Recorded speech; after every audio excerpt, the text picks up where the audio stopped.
Kamusta mga brad? Pag-usapan natin ang kwento ng bandang Metallica. Alamin natin bakit ilang beses silang papalit-palit ng bass guitarist. Kung bago ka lang sa aking channel, huwag kalimutang i-click ang subscribe button at notification bell para updated ka sa mga kwento at trivia na gaya nito. Let's go! Ang Metallica ay isang American heavy metal band. Binuo ito noong 1981 sa Los Angeles ng magkaibigan na si James Hetfield na vocalist at guitarist at Lars Ulrich na drummer. Si Dave Mustaine ay nirecruit ni James at Lars para maging lead guitarist nila. Actually, nirecruit nila si Dave nung nakita nilang mamahaling gitara nito. Ang original bassist nila that time ay si Ron McGovney. Nakapag-record pa sila ng kantang Hit the Lights sa unang album nila. Si Dave Mustaine na lead guitarist ng banda ay malakas mag-inom. Kapag nalalasing kasi ito ay talagang nagwawala. Meron ngang time na dinala nito ang kanyang aso sa rehearsal. Tapos tumalon ng aso sa kotse ng bahista nilang si Ron McGovney at nagasgasan nito. Nakita ito ni James Hetfield at sinigawan ng aso sabay sipa rito.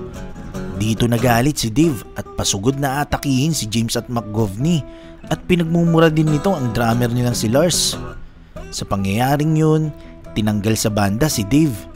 Pero ilang araw lang lumipas, pinabalik siya at bumalik naman itong si Dave.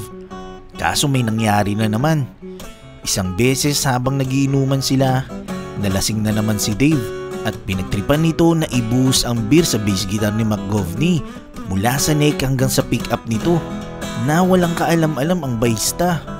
Nagulat na lang si McGovney nung sinaksak niyang bass guitar niya sa ampli nakuryente ito. Dahil sa pangyayaring ito, nagalit si McGovney at umalis na ito sa banda. Noong April 11, 1983, tinanggal na rin officially si Dave Mustaine dahil sa patuloy na paiging lasenggo at paiging lulong nito. Si Dave Mustaine ay kabilang sa pagsusulat ng 4 na kanta mula sa album nilang Kill 'Em All. May part din siyang sinulat sa kantang Master of Puppet. Gayunpaman, nung nag-empake na si Dave para sa kanyang paglisan sa Metallica, sumumpa ito. Nabubuo ito ng sariling banda na may mas mabilis at mas mabigat na tugtugan kaysa sa Metallica. At dito nga niya binuo ang bandang Megadeth. Actually, ang purpose talaga ng pagbuo ng Megadeth ni Dave ay pabagsakin ang Metallica. Kalaunan, mabilis naging kilala ang Megadeth sa mundo ng heavy metal. Noong mid-2010, ang bandang Metallica, Megadeth, Anthrax at Slayer ay tinaguri ang Big Four ng thrash metal. Ang thrash metal ay subgenre ng heavy metal music.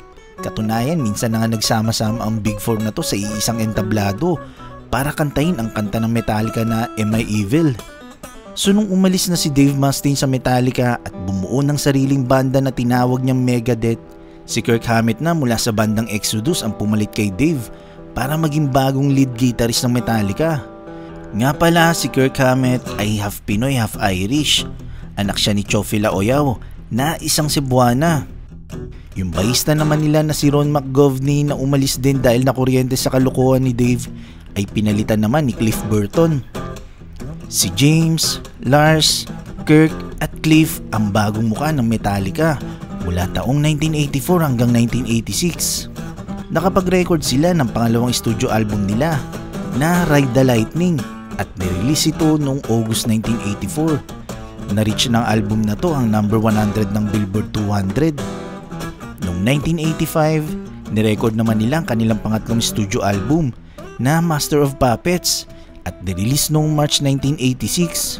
Ang album na to ay na-reach ang number 29 sa Billboard 200. Ito ang kauna-unahang album ng Metallica na nakatanggap ng Gold Award noong November 4, 1986 at naging certified 6 times platinum noong taong 2003. Noong September 27, 1986, nakasakay ang buong banda sa isang bus na pabiyahe patungong Copenhagen para sa isang European concert tour ng Metallica.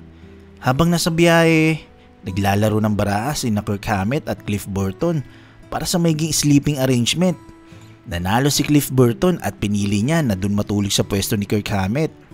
Kinabukasan ng umaga, sa hindi inaasahang pangyayari, narinig nila ang pagdulas ng gulong na sinasakyan nilang bus.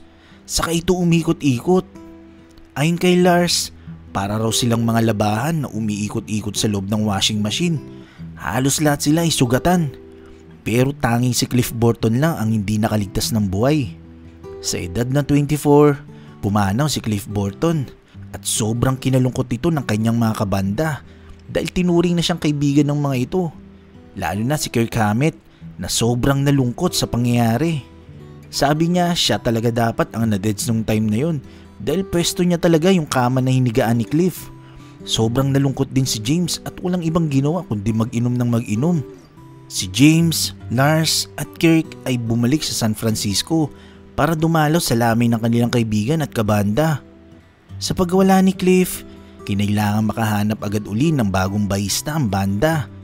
Halos 40 na bahista ang nag-audition sa kanila.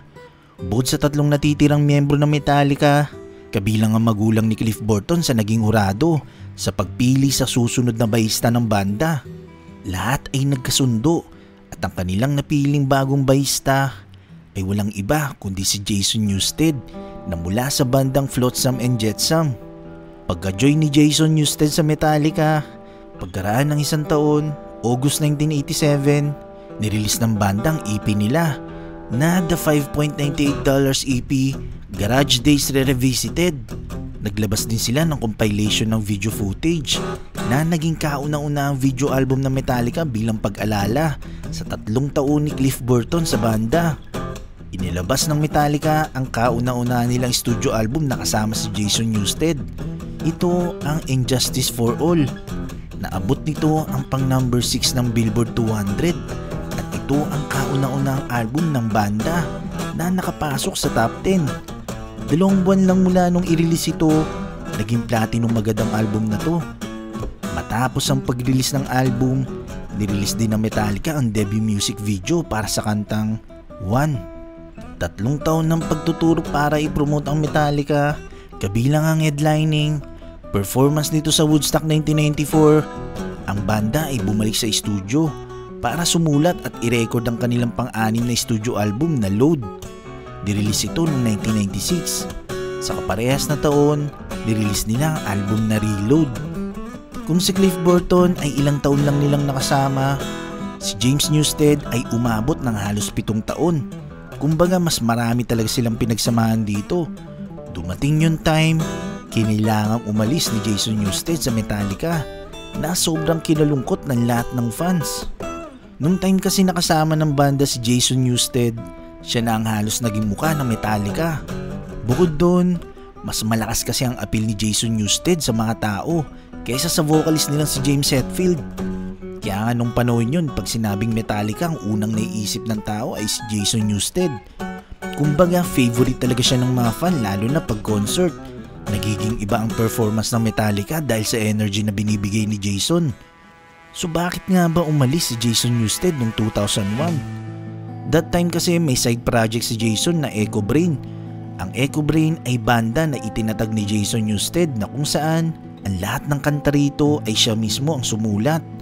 Sabi ni Jason, sobrang excited noon ang management ng Metallica na makuha ang Echo Brain project niya. Pero tutol dito si James Hetfield at dito nagsimula ang conflict sa kanilang dalawa dahil dito nagsimulang questionin ang dedikasyon at pagiging loyal ni Jason sa Metallica. Kalaunan, tumawag uli kay Jason ang management at sinabing hindi na siya matulungan sa project niyang ito. Ayon pa kay Jason, hindi raw pantay ang tingin sa kanya ni James Hetfield. My dedication was being questioned. The person I respect the most disrespected me the most.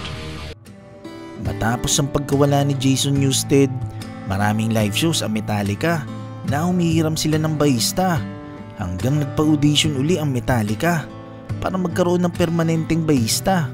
Maraming sumali pero ang nangibabaw at napili ay si Robert Trujillo na naging bahista nila magpahanggang ngayon. Noong 2009, pinarangalan ang Metallica bilang Rock and Roll Hall of Fame. Bagamat may bago ng bahista, isinama rito si Jason Newsted at nagbigay rin ito ng speech. Sa lahat ng mga nagsalita, sa kanya lang talaga sobrang nagiyawan ng mga tao. Dito, nag-perform ang Metallica na 2 ang bahista kasama si Jason Newsted.